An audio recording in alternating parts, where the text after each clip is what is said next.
ఉదయం భారీ అల్పాహారం తర్వాత లేదా 10 నుంచి మధ్యాహ్నం 12 గంటల మధ్య జామపండు తినడం చాలా మంచిది. ఈ సమయంలో జామపండు తినడం వల్ల శరీరంలో శక్తి ఉత్పత్తి అవుతుంది. జామపండులోని ఫైబర్, సహజ చక్కెరలు రోజంతా మీకు శక్తినిస్తాయి. దీంతో పాటు జీర్ణ ప్రక్రియ మెరుగుపడుతుంది. ఇది కడుపుని శుభ్రంగా ఉంచడానికి సహాయపడుతుంది. జీర్ణక్రియను పెంచడంలో కూడా పాత్ర పోషిస్తుంది.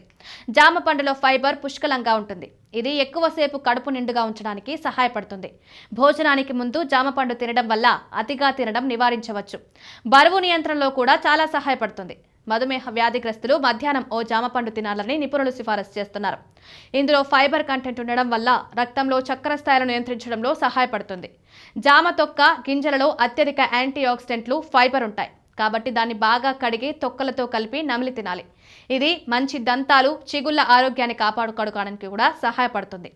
రోజు ఒక మీడియం సైజ్ జామపండు తింటే సరిపోతుంది.